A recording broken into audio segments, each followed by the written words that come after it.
Welcome to How to Be a Humane Leader Without Losing Your Job. We're here to chat about humane leadership in a way that's real and relatable, tackling work-life challenges, and offering practical advice to navigate tough decisions. Whether you're leading a team or navigating your own career, we got you covered. I'm Roberto Torres, a startup engineering leader, and with me is Chris Olerkin, a Fortune 100 IT lead. We'll dive into the real-world stuff, share experiences, and offer guidance on leading with compassion while keeping your career on track. Today, we will discuss how a humane leader prepares their team to be ready for AI to take over their job. Hi, Chris, good morning. How are you? I'm doing great. I hope you're doing well. Yes, I am. Very well. Thank you very much. Well, AI, it's the trend word for the last 2.5 or almost 3 years ready. But for many people, AI is a tool that it has helped them to be more productive in their job. But for others, it might take away their job. What are your thoughts on this? Yeah, I think a lot of people are going to, certainly if they're not paying much attention to AI other than, on the local news, I think a lot of people are going to be surprised. This isn't something that's just going to potentially replace IT jobs. This could be across every department in a company from large to small. So I think people really need to start thinking about how are they going to work differently in the next 2 to 5 years, maybe less, and how their job might change or be eliminated. And as humane leaders, we have a duty. Our primary duty, right, is to make profit for the company, but we have a duty to our team to prepare them for changes and help, coach their careers. That's part of being a leader. And I think that this challenge with AI is going to really push our humane leadership to new levels of how we have to approach these problems differently and get our teams to think in such a different direction, because it's hard to predict when AI is going to impact them and how it's going to impact them. But it is certainly going to make things different. And I think, what I would like my employees to think about is, how radically different could it be? I use an analogy, and we had talked a little bit earlier, an analogy of like back a long time ago when cars were manufactured, welders welded all the car frames together. And now that is 100% robotic for every car company. There's no human welders doing that work. It's not that welding jobs got eliminated. It's that those welders had to learn different skills to potentially do their job out in the field versus in a factory, meaning work on pipelines, work on heavy equipment repair, do different kinds of welding in different places where it just didn't make sense to have a gigantic welding machine like it does in a car factory. And I think for a lot of our jobs, even humane leaders could get replaced with AI, right? So we need to think about how would we either do our jobs differently or do our jobs in a different way or do it in a different location where maybe AI isn't going to be the predominant factor. So, depending on your job, let's say you're in, you answer telephones for the credit card company for technical support or false charges. That's going to be an easy one for AI to replace, and that might replace half those employees in the next year. So as a humane leader, I'd be talking to my team of telephone operators saying, look, you need to prepare for this. I don't know that it's coming. They're not sharing it with me because they're probably going to replace myself with AI also. But what can we do to prepare? Well, you've got good telephone skills. So maybe, you should start to explore going into sales of some kind where that human interaction with people and helping them still requires the human touch, where AI, it's human-like, but let's face it, we can still tell fairly quickly when things are AI, even though they're passing the human test. We need to coach our teams to prepare for something that could be radically different in a very short amount of time. 2 to 5 years is not very long for careers.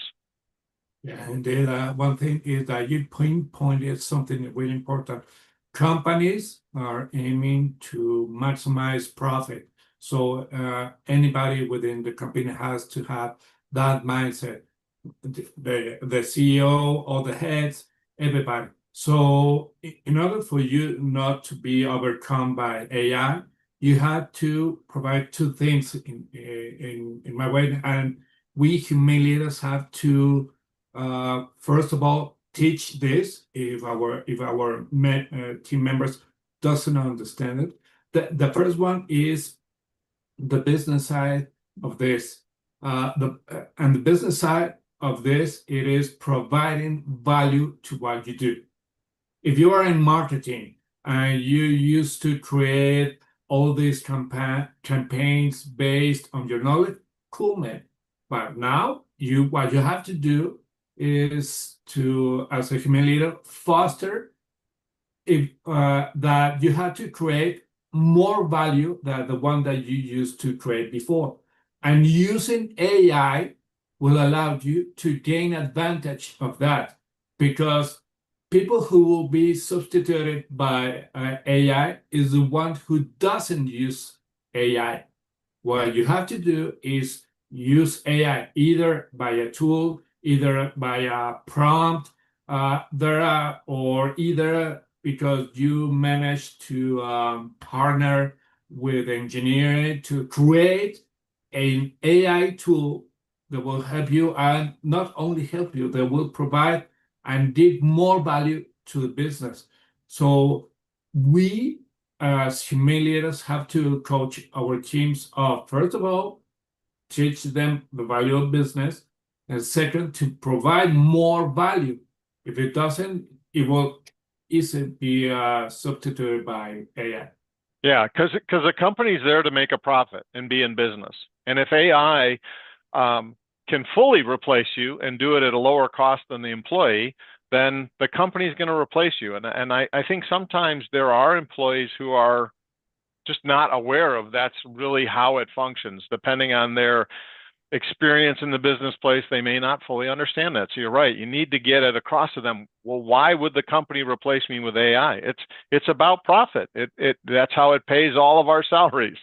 So it's about profit. So then how can you, employee, think about this, employee, how can you maximize your productivity to produce more? And depending on the type of job, like using marketing as the example, AI might be able to develop campaigns and advertising concepts much faster with some proof, kind of like straw models, very quickly with some of these video producing tools, right? Where before you would have had to bring in actors and do things, but instead now the marketing person can use this AI video tool and produce the concept. It may not be perfect, and you may still need to reshoot it with real people when it's done, but now you can create these possible marketing campaigns and show them and get feedback on them very quickly. Whereas before, it might have taken you weeks just to shoot one example. Now, in a few days, you could have 5 different examples to show your team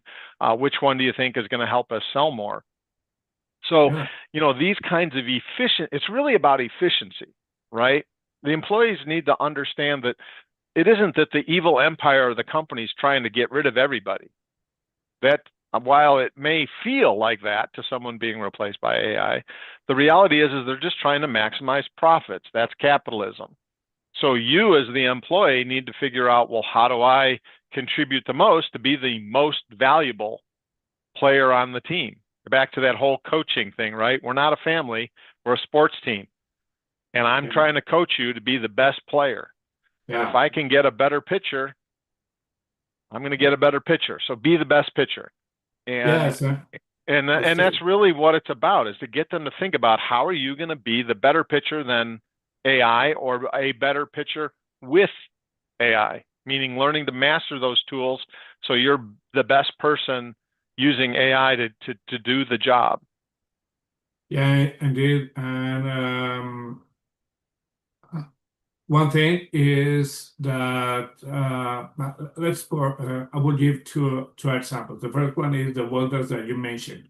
I'm pretty sure that when Volkswagen, Ford, uh, Fiat, whatever automotive brand around the world say, okay, we have welders, but there are robots who are going to substitute it. These robots are pretty expensive, but in the long run, they're going to be inexpensive versus having our welders. The welders might say they were going to complain, what I'm going to do, this won't bring value. If you complain but don't act upon getting more knowledge to yourself and providing value to the business, you're going to be fired. If it's the opposite, it's going to be something really helpful for you. That goes for everyone. And the second example is, let's say that you are in a procurement department, and 4 or 5 years ago, you require an analyst to get your data more smooth and to have this data converted into hard data. Well, that analyst might have cost you several thousand pesos or dollars or whatever. If you're today and you're in a procurement area, we as human leaders have to foster, hey, you might use AI, which is really low cost. You might not see it. Yes, you will devise maybe a workflow using N8N, and that will bring a lot of value. That is the thing.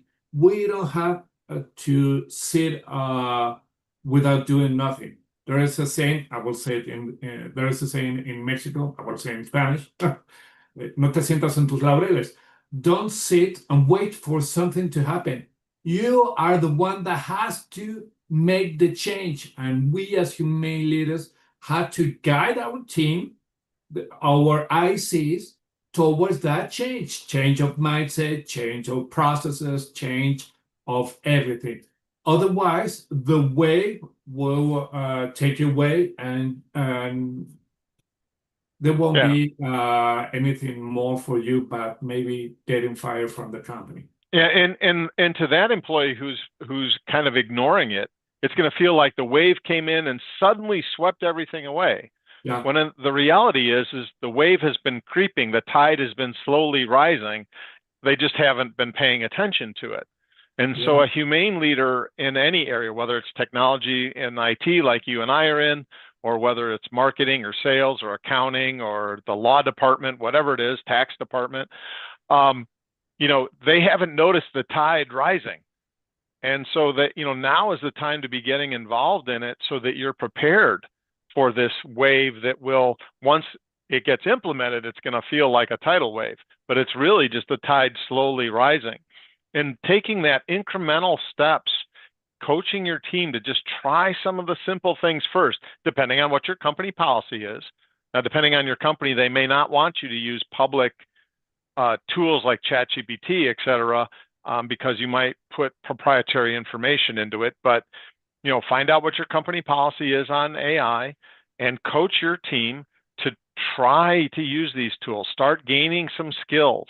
And that will help their own creativity into what am I going to do in the future from today to 5 years out, whatever it is, when AI is either doing 10% of my job, 50% of my job, or 99% of my job, and I need to go someplace else because they only need one person now to do what a team of 10 was doing before, and I didn't get picked to be that one person who remains, right? So now be creative and learn, what might be the different thing. With welders, it was you needed to learn to be mobile because the big welding robots were expensive.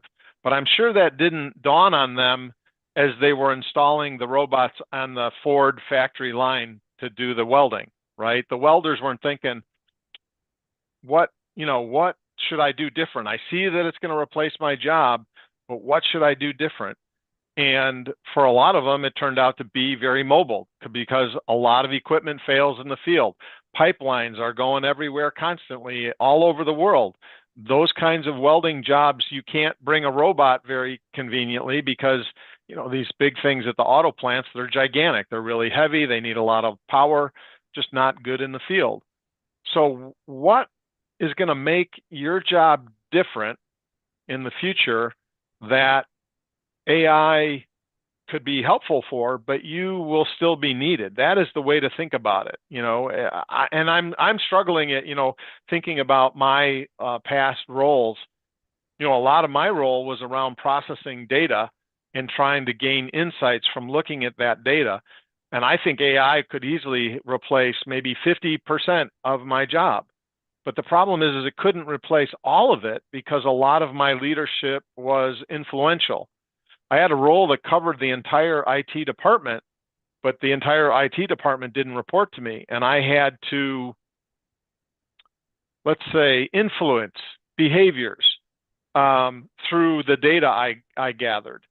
And without giving too much away, you know, it was around security and reliability things. And, you know, the reality is those people had a lot of different priorities. AI could help me process the data. That would be great because that took a lot of time because it was manual process of going to different places, gathering the data. AI absolutely could do that faster, which would then leave me more time to influence Roberto by showing him to the data and convincing you that there's good economics behind you to do certain things now that I've pointed out to this data to you. And so, I feel that my job easily could be 50% easier. Maybe I would cover more area, but my team would certainly be cut in half. Okay, yes. I was thinking that also we as human leaders have to do two things. The first one is easier, and the second one is more complex. The first one is to take our team away from the comfort zone. You know, I'm having a job, I'm doing my stuff, I'm getting paid. But as you mentioned, the wave is beginning to increase. It's not suddenly, you know, it's not hastily. But are you looking at that wave is going to hit my knees? No, okay? That wave, sometimes, excuse me, is going to swept away. So you have to take away your team away from that comfort zone. And the second one is to increase their soft skills, you know, tolerance to frustration because you will get frustrated when change happens. Second, change is something pretty important to grow and to nurture because there will be change in you. So you have to change your mindset in order to understand and be prepared. Otherwise, it's going to be like the welders. Third one is resilience. You have to be resilient. Otherwise, you're going to fail and you're going to crumble. And with that, there are too many or different soft skills such as emotional intelligence as well. Because change is coming. Either you ride away or you're being swept. And that is something that I think most people won't do. And let me tell you something that I read this week in Latam, you know, in all these Latin American countries, 53% of those companies in Latam uses in some way AI, but Wow. 47 doesn't. And those 47 companies in Latam are going to be faced with this situation when a humane leader guides them towards this change. If not, they will be swept. So it's something not only trendy, it is real, and it will come soon to many people in a few months. Absolutely. And I think that, you know, when I think back over my long career, there really were only a few things that were of this magnitude. Big one was internet connectivity, then it was email, and then it was just the global seamlessness, right? That the internet enabled us to be anywhere at any time virtually. Well, with AI, I think, it's going to be that same thing. So what factor made me able to navigate all that? And it was continuous learning. In other words, I didn't just do my job that was that job of today. I was always trying to learn new things to know what's my job of tomorrow. And very simply, this wave of AI that's coming, everyone needs to have more curiosity. And a lot of our team members are not naturally curious. They're not natural continuous learners. They just wanted to get a job and get a paycheck and be able to buy a car and buy a house and have a life. And that's great. Focus on life. Life is short. But life gets really hard without money. Money doesn't buy you happiness, but without money, you're pretty sad. So be continuously curious. Coach your team to be curious and learn new things, because we, as the humane leader, we can't tell them what the future will be exactly, right? If we could, we'd be billionaires and we'd be Elon Musk. But we can coach them towards curiosity to prepare. Be curious, learn about these things so that you might gain the insight that even I don't have, to figure out how your role is going to be impacted by AI and what you need to do to survive in an AI world. And I think if that's the one thing we can teach our team and coach them towards, is continuous learning, to be curious about this, learn as much as you can about it and how it might impact your type of job, and think about, what does that mean in 1 year, 2 years, 5 years, 10 years? Because, careers last a long time and you might do different things, but AI is here to stay and it's growing. So be curious, learn more, and hopefully that'll help you prepare for the future. Yeah, indeed. Knowledge is the tool that's going not only to set your job, is going to make it much better, and not only a job, your personal way, the personal life, excuse me. But Absolutely. great, man. Well, I think with this, we could end this episode, because we're going to discuss more of this in the future. I'm sure we will, if we're not replaced by AI. Roberto and Chris substituting their podcast by AI. Okay, great.